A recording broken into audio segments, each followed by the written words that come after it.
Il-qorti sabet biżżejjed evidenza sabiex Rodrik Kassar jitpoġġa taħt ta' akkuża ta' kif it-tnejn filgħodu tkomplet il-kumpilazzjoni tal-evidenza fil-konfront ta' Kassar, akkużat bil-qtil Tom żewġ uliedu Bernice Kassar li kellha 40 sena. Fil-qorti semma kif l-għada tal-omiċidju Rodrik Kassar kien f'qada mentali stabbli dan sostnieħ fix-xhieda tiegħu l-espert forensiku Mario Xerri. Xerri saħaq li l-feriti li sofrit il-vittma kienu fuq sidera, spalleja u rasa. Bit-tiri jiġu sparati fil-qrib tal-vittma iżda mhux l-ekkim sejjaħ near contact. Għallaqstant l-espert kompla jispjega li l-għada fras il-vittma ma tkisrux. Naf il-waqt li konferma wkoll li l-vittma ma setgħetx kienet mal-art meta ġew sparati t-tiri. U insista wkoll li l-vittma kellha tbenġil fuq onqa u spalleja kompatibbli ma' għafsa iżda eskluda li l-akkużat sawat lill-vittma. Intant is-surġent Cyril Butters xed illi fil-21 ta' Novembru daħal rapport minn raġel jallega illi Rodrik Kassar kien qed jimmala famaħek kif kienet jgħid illi kienet imur ma' martu. B'din il-persuna tiċħat għal kollox din il-kalunja. Iżda esprima mal-pulizija illi kien inkwetat għal Bernice għaliex fuq Facebook Rodrik kien kiteb illi revenge is a must. Hawnhekk il-Maġistrat ġew mifsud staqsa għalfejn ma sarx follow-up biex jida jagħti raġun lill-Maġistrat aktar u aktar meta wieħed jiftakar illi l-għada filgħodu sfortunatament Bernice inqatlet.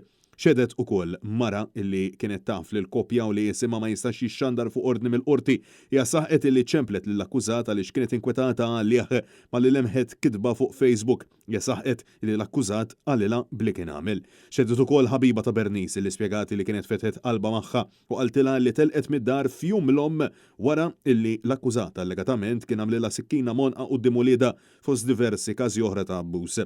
Ċiet ukoll it-tabib psikjatriku Beppe Mikallef Trigona li kien ġie mitlub jeżamina lill-akkużat fejn kien marra fil-li Kassar kienet jingħata kura psikjatrika u kien qed jingħata xi mediċini wkoll. Waqt li kienet jinżamm fiċ-ċella sar magħruf li kien hemm ir-riskju li l-akkużat seta' prova jneħħi ħajtu bidejh għax qal li kienet jisma' lil ħna. Wasosna li Kassar kien għaddej minn stress qawwi ħafna. Meta kollu preċiża jgħid illi ma kien hemm ebda ħieli li verament l-akkużat kienet jisma' dawn lil ħna. Ta' filwaqt li saħaq li l-akkużat rrifjuta li jagħti kampjun tad-demm.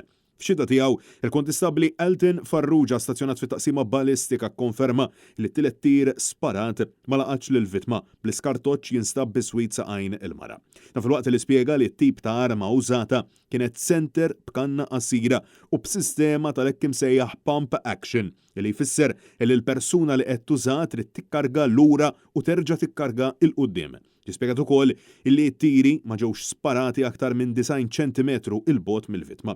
L-ispetturi Sean Pony, Wayne Camilleri, Paul Camilleri qed imexxu l-prosekuzzjoni bl-assistenza tal-avukati Angel Vella, Edward Grima, Darlene Grima mill-Uffiċċju tal-Avukat Ġenerali.